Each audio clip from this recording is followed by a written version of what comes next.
community canoeing, and it's wonderful to see different nations supporting each other in very, very challenging times.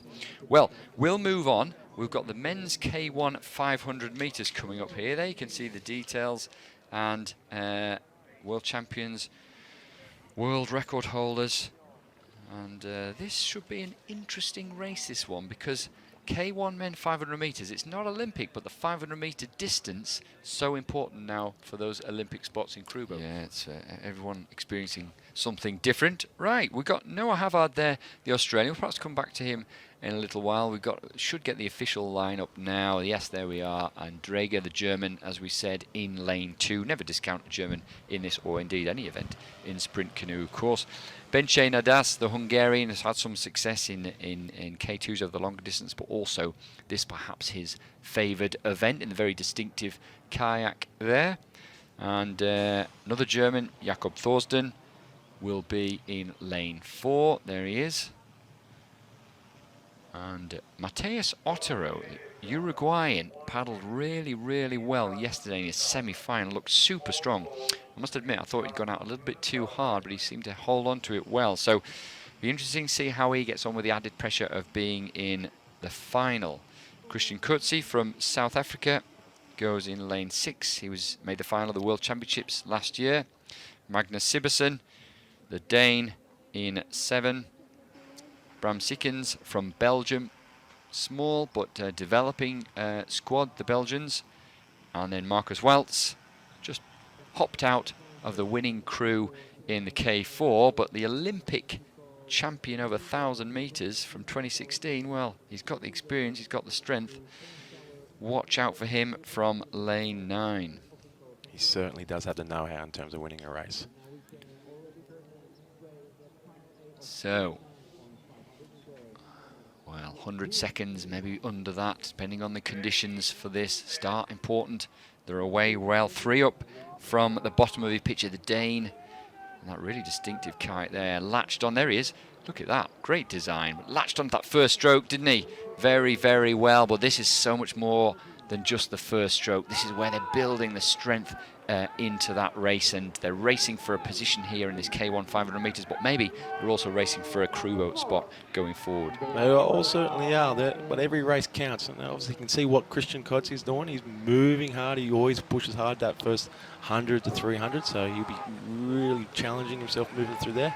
Looks like Marcus Walz is just holding on. Maybe that K4 took a little bit out of him. Yeah, I mean, we're only halfway through as well. I guess he'll know if he's a little bit tired, he'd be better pacing it and hoping that it comes through well, and that some perhaps have overcooked it early on. You can see Hungarian, I think that's Bence Nadas there with a better split time. Lane 3 and lane 4 going well. That's Bence Nadas. And also the German that's in lane 4 is Jakob Thordsen. And Nadas looking really, really strong and focused at the moment, holding it together well. He's paddling very well. Once again, he is very strong out the first 200, 250, 300. It looks like he's just tightening up a bit. You can see his head and his shoulders just cramping up a little bit. German moving through on him. Can Marcus Walz on this far side come through? Yeah, well, I think he was listening to you there. He's coming through. We've got to watch that. Very dangerous. Got to watch that on the picture. He is coming through, but you can see the German Thordsen. Well, is he the strongest? Marcus Walz has got a chance there. He's got a lunge for this line.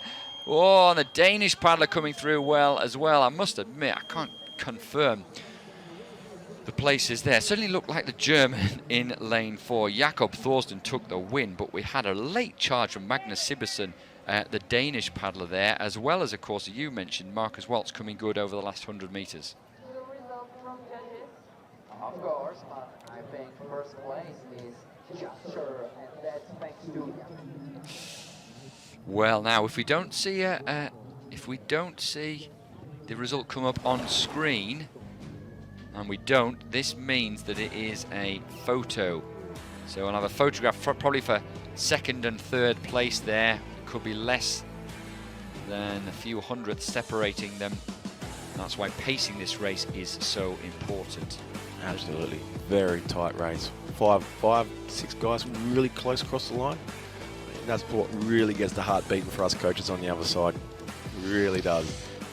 I bet it does, right. Well, there you go. Well, no doubt about the winner, but second place is going to be tricky.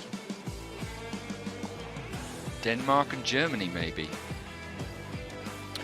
We also had in there the Hungarian Nadas, didn't we? He looked strong, as you said. He's good over that first half, maybe beginning to fade a little bit.